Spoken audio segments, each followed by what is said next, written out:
Hi, everyone. Welcome back to English Talk Podcast, where we dive into everything you need to know about learning and loving the English language. Whether you're a beginner, intermediate, or just brushing up on your skills, we've got something for everyone. I'm Isabella, and I'm so excited to be here with all of you today. And of course, I'm joined by my amazing co-host, Patrick. Hey, Patrick. Hey, Isabella. Hi, everyone tuning in. We're so glad you're here. You know, every episode is special.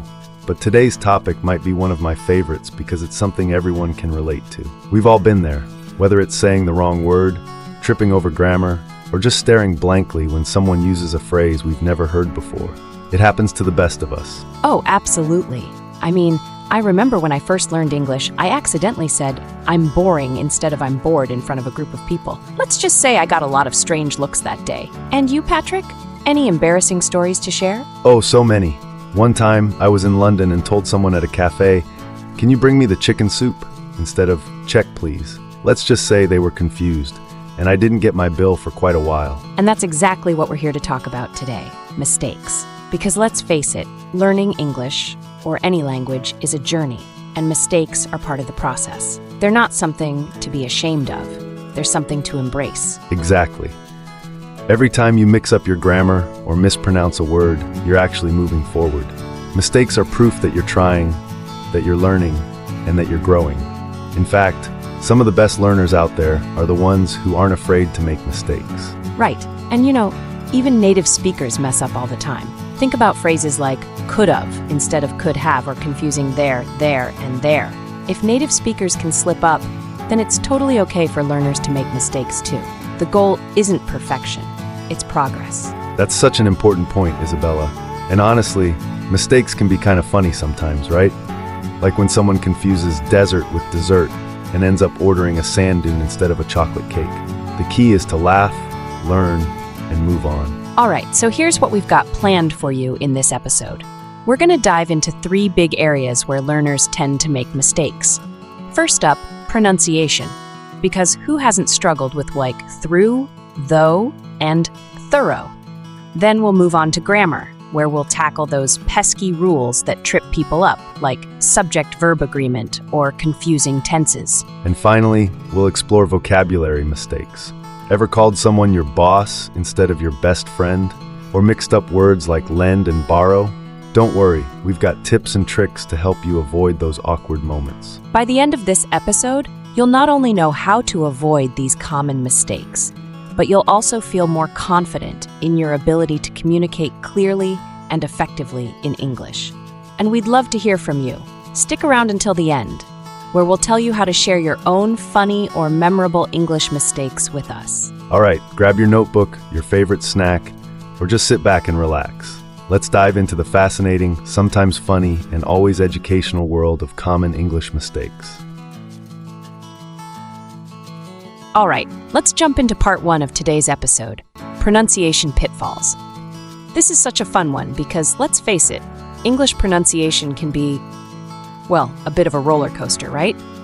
Words that look simple can sometimes trip us up, and words with a million letters can sound like they only have 2. Exactly, Isabella. English has this funny way of ignoring half its letters when you actually say the word. So let's tackle a few of the big culprits that learners often struggle with. And hey, listeners, grab a mirror or your phone to record yourself because we're doing a mini practice session today. Let's start with a classic, the word comfortable. Now, if you're looking at this word for the first time, you might think it's pronounced comfortable, right? Nope. Native speakers usually say it as comfortable. The middle part is kind of smushed together. Say it with me, comfortable. And just like that, the poor O and R barely get invited to the party. But don't worry, it's not about skipping letters. It's about sounding natural. Let's try it again together. Comfortable. Listeners, how did you do? If it feels weird at first, you're not alone. Keep practicing. Okay, next up, Wednesday. This one's a favorite because almost no one says it how it's spelled. If you tried saying Wednesday, you're technically correct, but also very formal. Native speakers simplify it to Wednesday. Let's break it down together. Wednesday.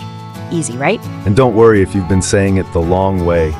This is one of those words that trips up even native speakers when they're learning to read. The key is to practice saying it naturally, like you're just talking to a friend. Wednesday. Repeat it with us. Now let's talk about some tricky letter combinations that don't always sound the way you'd expect. Like, what's the deal with the letters T8s? Sometimes it's soft, like in thin, and other times it's harder, like in this. Patrick, want to explain how this works? Of course. The soft tuss sound, like in thin, happens when your tongue lightly touches your teeth. It's almost like a gentle whisper. Try it. In. Now, for the harder sound, like in this, your tongue presses a little harder and your vocal cords vibrate. Try saying this. Feel the difference? And don't be discouraged if this takes practice. Even experienced learners need time to master the teeth sounds because they don't exist in every language. A good tip? Exaggerate the motion of your tongue at first. It might feel silly, but it really helps. All right, listeners, it's practice time. I'll say a word and you repeat it after me. Ready? First up, comfortable. Comfortable. Now your turn.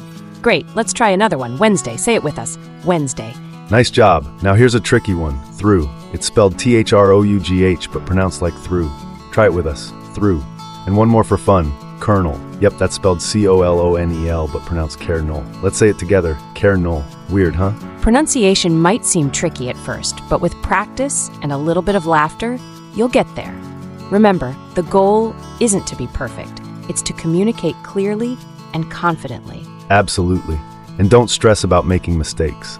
Even native speakers mess up pronunciation sometimes, especially with new or unusual words. Keep practicing, and soon you'll be saying these tricky words like a pro. All right, that wraps up part 1. Stick around because in part 2, we're diving into another big area of common mistakes: grammar.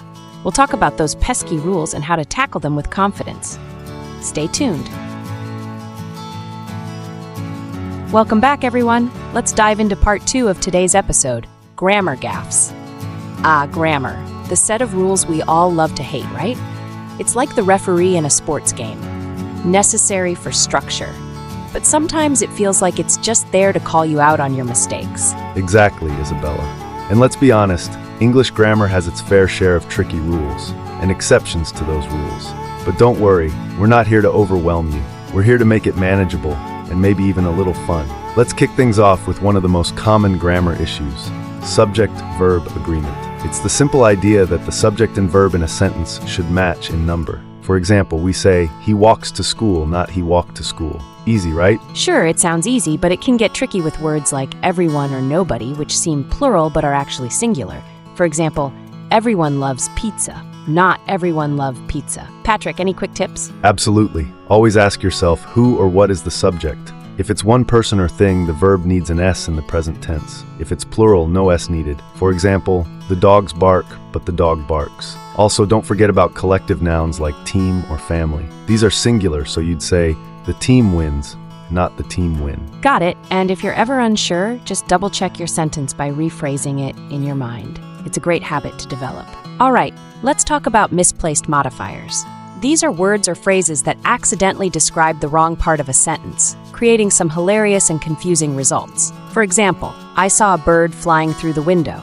Wait, was the bird flying or was it me? Right? That poor bird. A better way to say it would be, flying through the window, I saw a bird. The modifier now clearly describes you, not the bird. Remember, modifiers should be as close as possible to what they're describing. And sometimes misplaced modifiers can be downright embarrassing. Imagine saying, covered in chocolate, I gave my friend the cake. Sounds like you took a dip in chocolate before handing over dessert. So here's a quick tip. Always double check your sentences. Ask yourself, is this describing what I intended? If not, move the modifier closer to the right word. Next up, let's tackle overusing the present continuous tense. We use this tense for actions happening right now, like I am eating. But sometimes learners use it when the simple present is better. For example, I am liking pizza. That should just be, I like pizza. It's a common mistake because in some languages, continuous tenses are used differently. Just remember, if it's a general truth or regular action, stick to the simple present, like she works every day, not she is working every day. One more thing, continuous tense is also misused for future plans. Instead of saying I am meeting my friends tomorrow, it's more natural to say I'm going to meet my friends tomorrow. This distinction helps clarify when something is happening now versus being scheduled. Now let's talk about articles, a, an, and the. They're tiny words, but they can cause a lot of confusion. For example, when do you say I saw a dog versus I saw the dog? Great question, Isabella. Use a or an when you're talking about something general and the when it's specific. So if you saw any random dog, you'd say a dog. But if it's a dog you've mentioned before, you'd say the dog. And don't forget, ein is used before words that start with a vowel sound, like an apple or an hour. It's all about the sound, not just the letter. Finally, let's touch on sentence fragments. These are incomplete sentences that lack a subject, verb, or complete thought. For example, because I was late, that's not a full sentence. What happened because you were late? Exactly. You'd need to complete it. Because I was late, I missed the bus. Fragments often happen when we're rushing, but slowing down can help catch them. Time for more challenges. I'll say a sentence with a grammar mistake, and you fix it. Ready? Here's the first one. She don't like ice cream. What's wrong here? Got your answer? The correct version is, she doesn't like ice cream. Remember, with he, she, or it, use doesn't instead of don't. Let's try another one. The books is on the table. What's the fix? Right, it's the books are on the table. Since books is plural, the verb should be are instead of is. And one more for fun. Him is very tall. Fix it. The correct sentence is, he is very tall. Always use subject pronouns like he or she at the start of a sentence, not object pronouns like him or her. Grammar might seem overwhelming at first, but trust us, it gets easier with practice. Keep challenging yourself, and you'll see improvement in no time. Coming up next, we're tackling vocabulary mistakes. We'll look at tricky words that sound alike but mean very different things. Don't go anywhere.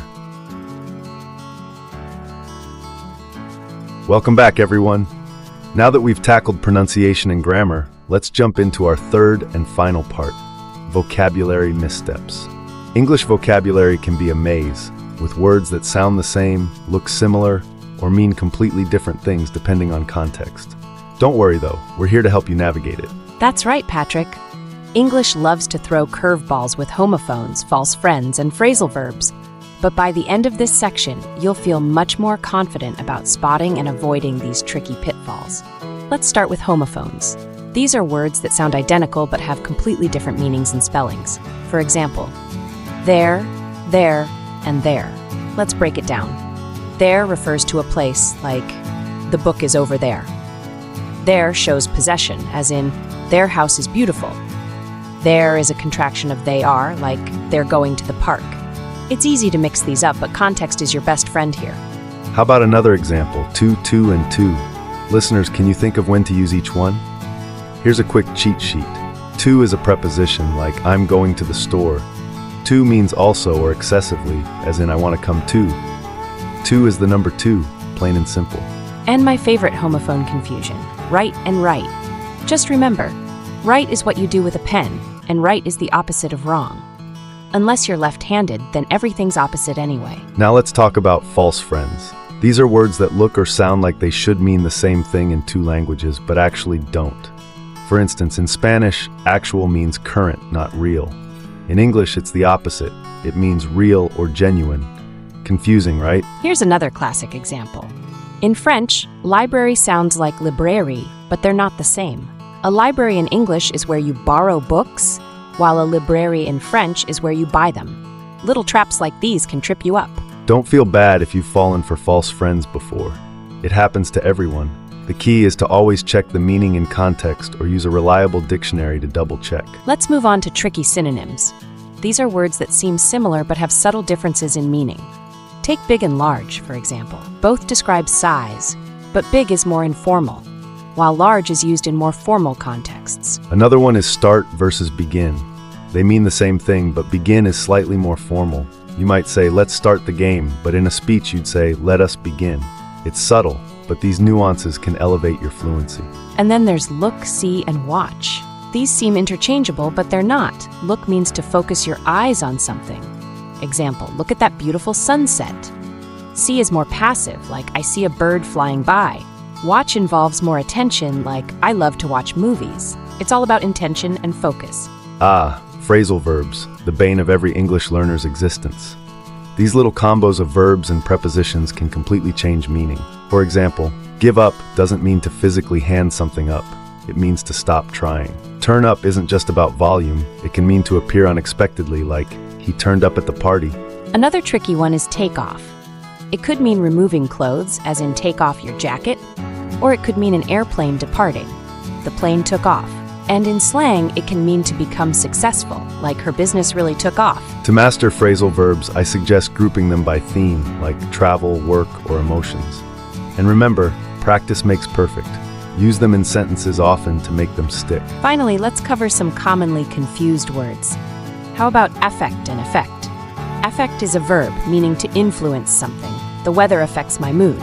Effect is a noun referring to the result. The effect of the storm was devastating. Another pair is than and then. Than is used for comparisons, like she's taller than him. Then refers to time or sequence, like we went to dinner, then saw a movie. One letter makes a huge difference. Let's try a quick vocabulary quiz. I'll give you a sentence with a mistake, and you correct it. Ready? Here's the first one. I am affected by the noise. What's wrong? Got your answer? It should be, I am affected by the noise. Remember, affect is the verb. Next one. He likes movies more than books. What's the fix? It's, he likes movies more than books. Easy, right? Great job. These little exercises can really boost your confidence. The more you practice, the easier it gets. Vocabulary is such a rich and exciting part of learning English. The more words you master, the more expressive you become. Don't be afraid to experiment. Coming up next, we'll wrap up today's episode with key takeaways and how you can keep improving. Stay with us. Welcome back, listeners. We hope you enjoyed today's deep dive into common English mistakes. Let's take a moment to recap what we've covered. First, we explored pronunciation pitfalls. Those tricky words like comfortable and Wednesday. We learned how breaking them down and practicing out loud can make a huge difference. Remember, it's okay to make mistakes while learning. What matters is persistence. Then we tackled grammar traps, like subject-verb agreement and tense consistency. Simple strategies, like double-checking your sentences and slowing down when you speak, can help you avoid these common slip-ups. And finally, we navigated the world of vocabulary missteps. From homophones like there and there to those sneaky false friends and phrasal verbs. Practice and exposure are your best friends here. Now that you're armed with these tools, why not put them into practice? Start by identifying your own common mistakes.